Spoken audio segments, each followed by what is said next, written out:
আমার রব, এই রবি আমার সব, দামে দামে তন মনে তারি অনুভব। তোমার দুনিয়াতে আমি যেদিকে তাকাই, অথই নিয়ামতে ডুবে আছি সবাই। পাক পাখালির গানে শুনি তসবি কালো রব, তসবি কালো রব, আল্লাহ আমার রব, এই রবি। আসসালামু আলাইকুম, আলহামদুলিল্লাহ, আসসালাতু ওয়াসসালামু আলা রাসূলিল্লাহ। প্রিয় দর্শক, আপনারা যারা দেশে আছেন প্রবাসে, সবাইকে জানাই অনেক অনেক প্রীতি ও শুভেচ্ছা। শুরু হলো অ্যান্টিভি আয়োজিত অনুষ্ঠান আপনার জিজ্ঞাসা। আপনাদের সাথে আছি আমি জয়নুল আবেদিন আজাদ। আর আপনাদের মনে জাগা প্রশ্নের জিজ্ঞাসার জবাব দিচ্ছেন বিশিষ্ট আলেম ডক্টর মোহাম্মদ সাইফুল্লাহ। আসসালামু আলাইকুম ওয়া রাহমাতুল্লাহি ওয়া বারাকাতুহু। প্রিয় দর্শক, চলুন তাহলে জিজ্ঞাসার জগতে। আমাদের হাতে একটি চিঠি, যিনি পাঠিয়েছেন নাম প্রকাশে অনিচ্ছুক, লিখেছেন 14-15 দিনের জন্য উমরায় গেলে মক্কা মদিনায় হোটেলে কি কাসর নামাজ পড়তে হয়? মসজিদে নামাজ পড়লে তো সম্পূর্ণ নামাজ পড়তে হয়। হোটেলে আপনি কসরও করতে পারেন, আর আপনি পরিপূর্ণ সালাত আদায় করতে পারেন, কিন্তু হোটেলে সালাত আদায় করবেন কেন? আপনি তো জামাতে সালাত আদায় করলে আপনার সবচেয়ে বেশি ফজিলত। 15 দিনের জন্য গিয়েছেন, সেখানে আপনি 15 দিনও যদি মানে সালাতে জামাত আদায় করতে না পারেন, তাহলে আপনার জন্য এটা দুর্ভাগ্যের বিষয়, আপনার দুর্ভাগা অবস্থা। এই জন্য জামাতে সালাত আদায় করার জন্য চেষ্টা করুন। কিন্তু কোনো কারণে যদি আপনার জামাত ছুটে যায়, তাহলে আপনি অবশ্যই এক্ষেত্রে ঘরে সালাত আদায় করলে আপনি কসরও করতে পারবেন। আবার যদি ইকামতের নিয়ত করে থাকেন, মানে মুকিম হিসেবে, আপনি পরিপূর্ণ সালাত আদায় করতে পারবেন। দুটোই আপনার জন্য বৈধ। আমরা জানলাম বিষয়টি সম্পর্কে। আরও লিখেছেন, ফজরের সুন্নত নামাজ কি মাঝে মাঝে সূরা কাফিরুন ও সূরা ইখলাস ছাড়া অন্য সূরা দিয়ে পড়া যায়? সালাত, সুন্নত সালাত, নফল সালাত যে কোনো সূরা দিয়ে আদায় করতে পারবেন, না জায়েজ কিছুই নেই। কিন্তু ফজরের সুন্নাহ, এর ক্ষেত্রে মানে সুন্নাহ হচ্ছে কেউ যদি সূরা কাফিরুন এবং সূরাতুল ইখলাস দিয়ে পড়েন, এটা ভালো, উত্তম। কিন্তু অন্য যে কোনো সূরা দিয়ে আপনি পড়তে পারবেন, পড়া জায়েজ, পড়তে কোনো অসুবিধা নেই, সালাত হয়ে যাবে। জানলাম বিষয়গুলো সম্পর্কে। প্রিয় দর্শক, আরও লিখেছেন, খাবার খাওয়ার সময় মাথায় কাপড় দিয়ে খেতে হয়, এ কথা কি সঠিক? না, এর কোনো ভিত্তি আছে আমার জানা নেই। মাথায় কাপড় দিয়ে খেতে হয়, এর কোনো ভিত্তি আছে আমার জানা নেই। কারণ দলিল দিতে হবে, এখানে কোনো দলিল আসেনি। বাকি মানে প্রত্যেক জিনিসের আদব সৌন্দর্য আছে, সেই আদব অনুযায়ী আমাদেরকে চলতে হবে। পরিবেশটা কীরকম? হ্যাঁ, পরিবেশ, হ্যাঁ, আদবকে নিয়ে খাওয়া হচ্ছে। যদি খাবারের ক্ষেত্রে যদি কোথাও আদব হয়ে যায়, মানে মাথায় কাপড় দিয়ে খেলে ভালো সুন্দর, সেটা করতে পারে। কিন্তু এটা শরীয়তের বিধান বলতে হলে অবশ্যই দলিল দিতে হবে। জি। লিখেছেন, সূরা মুলক কি রাতে শোয়ার আগে বা এশার পরে পড়তে হয়? মাগরিবের পর পড়লে কি ভুল হবে? রাত্রে পড়লেই যথেষ্ট হয়ে যাবে। মাগরিবের পরও পড়তে পারেন, এশার পরও পড়তে পারেন, শোয়ার আগেও পড়তে পারেন, কোনো অসুবিধা নেই। রাতের মধ্যে পড়লেই আপনার এই হুকুম আদায় হয়ে যাবে এবং এই ফজিলত পেয়ে যাবেন ইনশাআল্লাহ তাআলা। আমরা বিষয়গুলো সম্পর্কে জানলাম। প্রিয় দর্শক, আমাদের হাতে একটি ইমেল, যিনি পাঠিয়েছেন নাম প্রকাশে অনিচ্ছুক, খিলগাঁও, ঢাকা থেকে ইমেলটি পাঠানো হয়েছে। লিখেছেন, পেশাবের পর লজ্জাস্থানের উপর দিয়ে পানি প্রবাহিত করতে পারলে কি পবিত্রতা আদায় হয়ে যায়? আশেপাশে সহি আকিদার আলেম সচরাচর পাওয়া যায় না বিধায় আপনাদের এখানে প্রশ্নটি করলাম, একটু বুঝিয়ে বলবেন? হ্যাঁ, পানি দিয়ে ধুয়ে নিলেই যথেষ্ট হয়ে যাবে ইনশাআল্লাহ। লিখেছেন, লজ্জাস্থান ধৌত করার সময় পানি যখন নিচে পতিত হয়, তখন পতিত হওয়ার পর কিছু পানির ছিটা পায়ে এসে লাগে। যেহেতু পায়ে এসে লেগেছে, তাই পরিধেয় প্যান্ট বা ট্রাউজারেও লাগলো কি না সেই বিষয়ে সন্দেহ হলে কি করণীয়? সন্দেহের দিকে একেবারে মন দিব না, বিষয়টি কি এরকম? একটু বুঝিয়ে। হ্যাঁ, সন্দেহের মোটেও মন দেবেন না, একেবারে সাথে সাথে উপেক্ষা করবেন।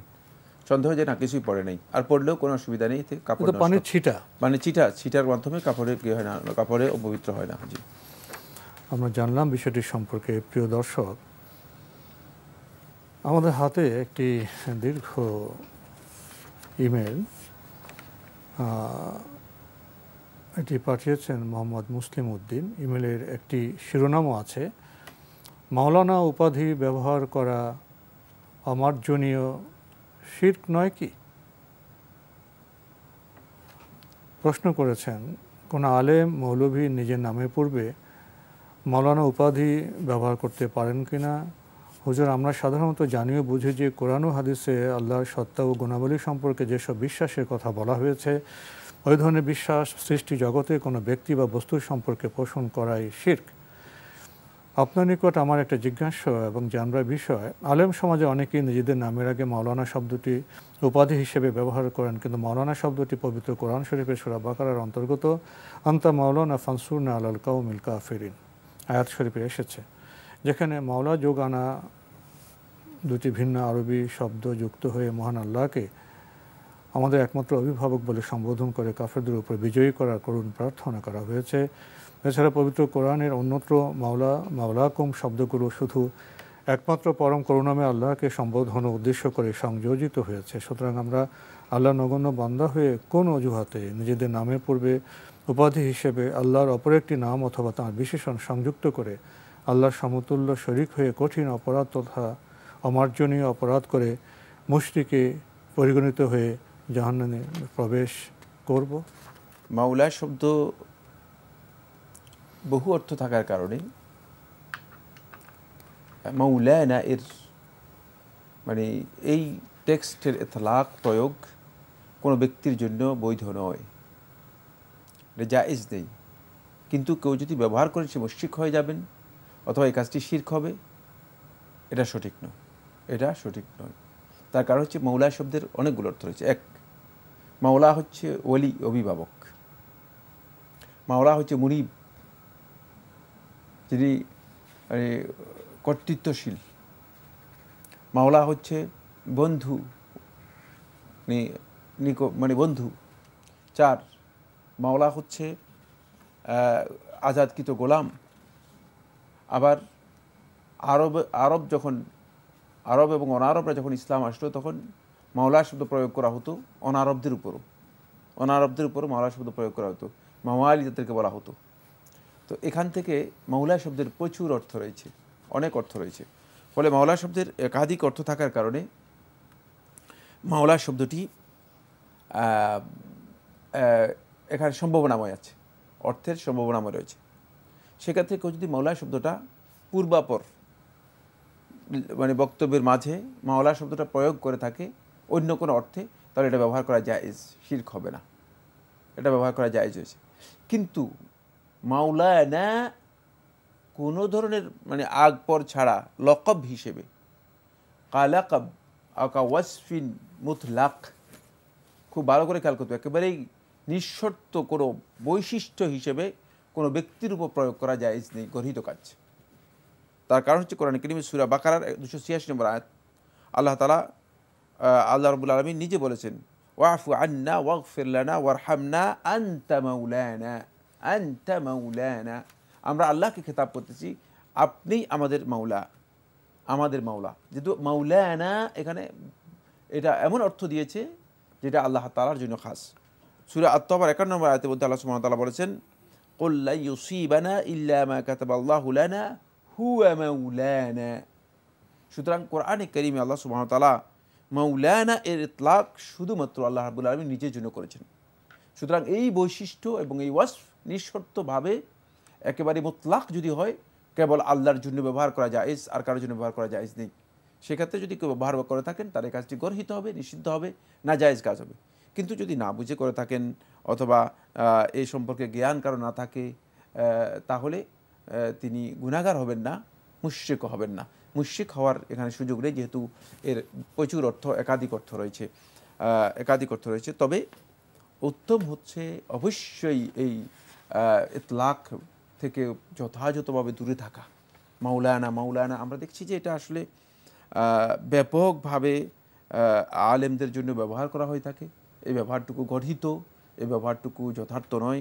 কোরআনে আল্লাহ সুবহানাহু ওয়া তাআলা শুধুমাত্র আল্লাহ রাব্বুল আলামিনের ওয়াসফ হিসেবে এটাকে ব্যবহার করেছেন। তো যেটাকে আল্লাহ তাআলা নিজের জন্য ওয়াসফে মুতলাক নিয়েছেন, আল্লাহ সুবহানাহু ওয়া তাআলা ওয়াসফে মুতলাক হিসেবে যেটাকে নিয়েছেন, সেটাকে কোনো দিন কোনো ব্যক্তির জন্য ইতলাক করা বৈধ নয় যদি ওয়াসফে মুতলাক হিসেবে হয়, কিন্তু ওয়াসফে মুকাইয়াদ হতে পারে। ওয়াসফে মুকাইয়াদ হচ্ছে মানে সুনির্দিষ্ট কোনো শর্ত যদি এর সাথে যুক্ত হয়ে যায় তাহলে এটাকে বলা হয়তো ওয়াসফে মুকাইয়াদ। এটা একটা বুঝার বিষয় রয়েছে, ভাষাগত দিক আছে এখানে। ওয়াসফে মুকাইয়াদ হচ্ছে মানে পূর্বাপর বক্তব্যের মধ্যে যদি বোঝা যায় যে আপনি মাওলানা দিয়ে কি বুঝাচ্ছেন, অন্য কোনো অর্থ প্রয়োগ করেছেন, তাহলে সেক্ষেত্রে ব্যবহার করা জায়েজ হবে। প্রিয় দর্শক, মোহাম্মদ মুসলিম উদ্দিন আপনি অনেক কষ্ট করে, অনেক তথ্য জোগাড় করে, সন্নিবিষ্ট করে মাওলানা উপাধি ব্যবহার সঙ্গত নয় অনেকগুলো আপনি তথ্য বক্তব্য যুক্ত করেছেন। আমরা মূল বিষয়টা একটু আগে শেখ সাইফুল্লাহ ভাই থেকে জেনেছি। তো শেষের দিকে আপনার কথাগুলো বলি আজকে আপনার এই প্রশ্নের পাঠ শেষ করতে চাই। আরও কয়েকটি পৃষ্ঠা আছে, আমরা না পড়লে বোধহয় হবে সংক্ষিপ্ত সময়ের কারণে, আমাদের সংক্ষিপ্ত সময়ের অনুষ্ঠান। আপনি লিখেছেন, আলেমগণ শিরক বেদাত সম্বন্ধে অনভিজ্ঞ লোকজনকে মাওলানা শব্দের ব্যবহার সম্বন্ধে সতর্ক সাবধান না করে নিজেদের নামের পূর্বে ব্যাপকভাবে ব্যবহারে লিপ্ত হয়ে পড়েন, যার পরিণতিতে বর্তমানে আলেমদের অনেকেই এবং সাধারণ মানুষ অহরহ শিরকের অপরাধে লিপ্ত রয়েছেন।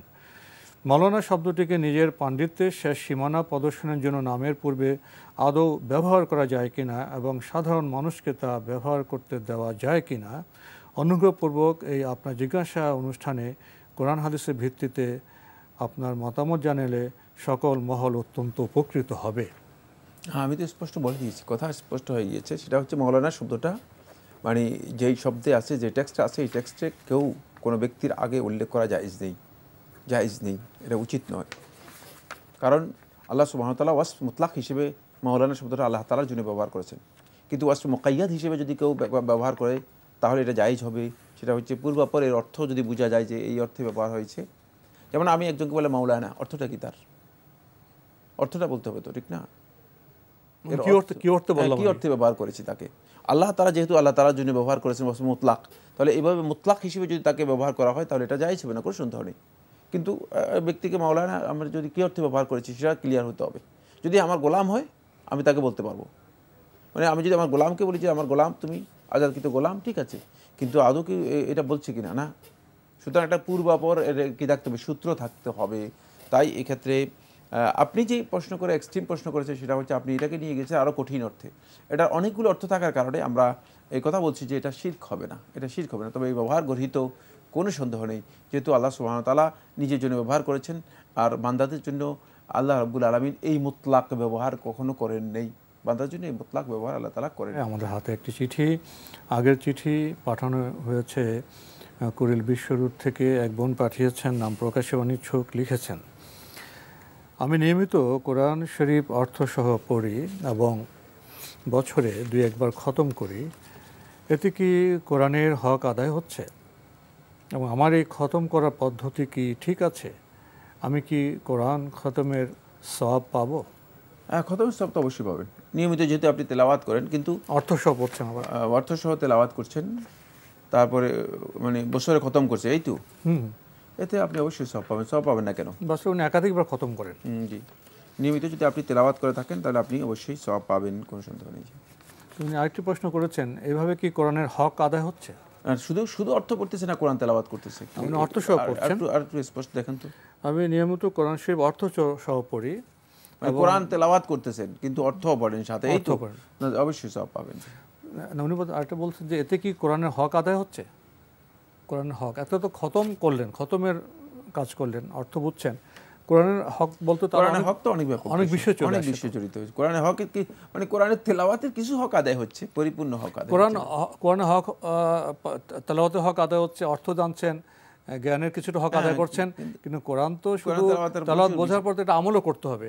কোরআনের তো অনেক কিছু প্রতিষ্ঠার বিষয় আছে। কোরআন তেলাওয়াতের সাথে প্রচুর বিষয় জড়িত রয়েছে। বাকি কোরআন তেলাওয়াতের আপনি শুধুমাত্র খতমের কিছু হক আদায় করছেন, সেই হকটুকু আপনার আদায় হচ্ছে, কোনো সন্দেহ নেই। কোরআন চর্চা, কোরআনের দাওয়াত দেওয়া, কোরআন প্রতিষ্ঠার অনেক কাজ বাকি রয়ে গেছে। কোরআনের অনেক বিষয় রয়েছে যেগুলো এখানে আসেনি। জি, সেটা মানুষের সামর্থ্যের সাথেও তো জড়িত বোধ হয়। আরও লিখেছেন, কোনো প্রতিষ্ঠানের কাজ যদি হয় লোন দেয়া সুদ ভিত্তিক, সেই প্রতিষ্ঠানে হিসাব বিভাগে যদি কেউ চাকরি করে যার কাজ কম্পিউটার পেস্টিং সহ বিল, ভাউচার, ফাইল রেজিস্টার আপডেট রাখা এবং লোনিদের চেক প্রদান করা, তাহলে কি তার কাজটা বৈধ হবে? উল্লেখ্য যে লোনই খোঁজা, লোন প্রসেস করা, লোনিদের মোটিভেশন দেয়া, এগুলো কোনোটাই তার কাজ নয়। সে শুধু পরিশ্রম করে তার বেতনটা নিচ্ছে, তাই তার বেতনটা কি হালাল হবে? আলেমগণ এটাকে জায়েজ মনে করেননি। কারণ হচ্ছে রাসূলুল্লাহ সাল্লাল্লাহু আলাইহি ওয়াসাল্লাম সুদের সাথে সম্পৃক্ত অনেককে রাসূলুল্লাহ সাল্লাল্লাহু আলাইহি ওয়াসাল্লাম অভিশাপের কথা উল্লেখ করেছেন। জাবের ইবনে আবদিল্লাহ রাদিয়াল্লাহু বর্ণিত সহিহ মুসলিম হাদিসে রাসূলুল্লাহ সাল্লাল্লাহু আলাইহি ওয়াসাল্লাম ইরশাদ করেন, লা'নাল্লাহু আকিলা রিবা ওয়া মুকিলাহু ওয়া কাতিবাহু ওয়া শাহিদাইহি ওয়া ক্বাল ওয়া হুম ফি যালিকা সাওয়া। রাসূলুল্লাহ সাল্লাল্লাহু আলাইহি ওয়াসাল্লাম লানত করেছেন, অভিশাপ দিয়েছেন, বলেছেন আল্লাহ তাআলার অভিশাপ, যে সুদ খায়, যে সুদ দেয়, যে সুদের লিখে এবং যে সুদের সাক্ষী থাকে। যদিও এই চারটি কাজের কোনোটাই তিনি করছেন না, তবে এই সুদের সম্পৃক্ততা কিছুটা তার মধ্যে আছে। এই জন্য আলেমগণ বলেছেন যে সুদের কোনো কাজের সাথে সম্পৃক্ত হওয়া, কোনো না কোনো ক্ষেত্রে যদি মুতাআওয়ান হয় কেউ, তাহলেও তার এই কাজটি শুদ্ধ নয়, তার এই কাজটি বৈধ নয়। রাসূলুল্লাহ সাল্লাল্লাহু আলাইহি ওয়াসাল্লাম এই হাদিসের মধ্যে এই রিওয়ায়াতটুকু সহিহ মুসলিমের মধ্যে এসেছে, যদিও রিওয়ায়াতের ব্যাপারে বক্তব্য আছে, ওয়াহুম ফি যালিকা সাওয়া, যে এই ক্ষেত্রে সবাই তারা সমান। তাই সুদের কাজের মধ্যে নিজে যদি কোনো কারণে আপনি সম্পৃক্ত হয়ে থাকেন, তাহলে আপনি গুনাহগার হবেন। যদি আপনার কাজ না থাকে, চাকরি না থাকে, তাহলে আপনি অবশ্যই এখান থেকে মানে এই চাকরি যদি ছাড়া আর কোনো চাকরি না থাকে, তাহলে আপনি এখানে কিছুদিন কাজ করতে পারেন, যতক্ষণ পর্যন্ত আপনি অন্যত্র কোথাও চাকরির ব্যবস্থা করতে পারেন। কিন্তু যদি আপনার চাকরি থাকে, সুযোগ থাকে, অন্য জায়গায় আপনাকে মানে রিপ্লেসমেন্ট করার মতো সুযোগ আছে, তাহলে উত্তম হচ্ছে এখান থেকে আপনি দূরে সরে যাওয়া। কারণ সুদের ব্যাপারে ইসলামী শরিয়া অত্যন্ত কঠোর নির্দেশনা দিয়েছে। আরও লিখেছেন, উক্ত চাকুরির বেতন যদি হারাম হয়, তাহলে সে চাকুরি ছেড়ে দিয়ে যে টাকা পাবে, গ্র্যাচুইটি প্লাস প্রভিডেন্ট ফান্ড, সে টাকাও কি হারাম, যা দিয়ে সে বাকি জীবন চলতে চায়, কারণ তার অন্য কোনো টাকা নেই? দয়া করে জানাবেন। না, তার চাকরি ছেড়ে দেওয়ার পরে তার মানে তিনি যত মানে তিনি সুদ থেকে বাঁচার জন্য চাকরি ছেড়ে দিয়েছেন।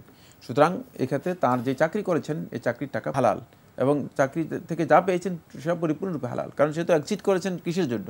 সুদ থেকে বাঁচার জন্য। সুতরাং তিনি যেটা পরিশ্রম করেছেন, সেই পরিশ্রমটুকু পারিশ্রমিক হিসেবে যেটা পাবেন সেটা তিনি গ্রহণ করতে পারবেন, কিন্তু পরবর্তীতে এই কাজ আর করতে পারবেন না তিনি। আমি নিয়মিত কিছু আমল করি, আমলগুলো সঠিক কিনা জানাবেন। প্রত্যেক ফরজ নামাজের পর 3 বার আস্তাগফিরুল্লাহ, আল্লাহুম্মা আনতাস সালামু, তারপরে লা ইলাহা ইল্লাল্লাহু ওয়াহদাহু লা শারীকা লাহু লাহুল মুলকু, আয়াতুল কুরসি 3 কুল 1 বার, সুবহানাল্লাহ, আলহামদুলিল্লাহ, আল্লাহু আকবার 33 33 34, বিসমিল্লাহিল্লাহ ইয়াদুররু, আল্লাহুম্মা আজিরনি মিনান নার 7 বার, আল্লাহুম্মা ইন্নী আউযু বিকা, এগুলো আমল করেন। এগুলো কি ঠিক আছে? এই আমলগুলো জায়েজ আছে, মানে তবে খেয়াল রাখেন যেটা সেটা হচ্ছে সলাতের পরে বৈধ মানে হাদিস দ্বারা যে আমলগুলো সাব্যস্ত হয়েছে সেগুলো উত্তম, সেগুলো জেনে নেওয়ার জন্য চেষ্টা করুন। আরও লিখেছেন, প্রত্যেক ফরজ এবং আসরের নামাজের পর 3 কুল 3 বার, লা ইলাহা ইল্লাল্লাহু ওয়াহদাহু লা শারীকা লাহু লাহুল মুলকু, এটা শুধু আসরের পর 10 বার, সুবহানাল্লাহ 100 বার, সুবহানাল্লাহি ওয়া বিহামদিহি 100 বার, আস্তাগফিরুল্লাহ ওয়া আতুবু ইলাইহি 100 বার করে শুধু আসরের পর, সাইয়্যিদুল ইস্তিগফার ফজর ও আসরে 1 বার করে। উপরের আমলগুলো কি ঠিক আছে? দয়া করে জানাবেন। না, এগুলো আপনি একটু জেনে নেওয়ার জন্য চেষ্টা করুন। এগুলো ঠিক নেই, এগুলো আপনি নিজে আবিষ্কার করেছেন। আপনি মানে ফরজ সালাতের পরে আপনি যে কোনো ধরনের দোয়া পড়তে পারেন, তাসবিহ করতে পারেন, কিন্তু খেয়াল রাখতে হবে যে সুন্নাহর যে দোয়াগুলো আছে, সুন্নাহ যেভাবে আমাদেরকে করতে বলেছে সেভাবে যদি করতে পারেন, এটা সবচেয়ে উত্তম। সুন্নাহর আমলগুলো জেনে নেওয়ার জন্য চেষ্টা করুন, নিজে আবিষ্কার না করে। প্রিয় দর্শক, আমরা বিষয়গুলো সম্পর্কে অবগত হলাম। আমাদের হাতে আরও একটি ইমেল, দীর্ঘ ইমেল, খিলগাঁও ঢাকা থেকে যিনি পাঠিয়েছেন, নাম প্রকাশে অনিচ্ছুক। এর আগে আমরা আপনার কিছু প্রশ্নের জবাব দিয়েছি। আপনি তো অনেকগুলো প্রশ্ন করেছেন। আপনার 8 নম্বর প্রশ্ন হলো, কেউ যদি আল্লাহর সন্তুষ্টির জন্য একজন নমুসলিম মেয়েকে বিয়ে করে, সেক্ষেত্রে কি সে ব্যক্তি আলাদা কোনো ফজিলত পাবে? হ্যাঁ, অবশ্যই। তিনি যদি আল্লাহর সন্তুষ্টির জন্য করে থাকেন, তাহলে অবশ্যই সওয়াব পাবেন, কোনো সন্দেহ নেই। কিন্তু আল্লাহর সন্তুষ্টির বিষয়টি আল্লাহ তাআলাই সবচেয়ে ভালো জানেন। আরও লিখেছেন, কোরআনে উল্লেখিত হুর শব্দটি দিয়ে কি শুধু বিশেষ কোনো নারীদের বোঝানো হয়েছে, নাকি এর আরও কোনো অর্থ আছে জানাবেন? না, হুর বিশেষ নারীদেরকে বোঝানো হয়েছে। হুর একটা বৈশিষ্ট্যপূর্ণ নারী, যেখানে বোঝানো হয়েছে হুর দ্বারা হাওরা নারীদেরকে বোঝানো হয়েছে। হাওরা এর বহু বচন হচ্ছে হুর।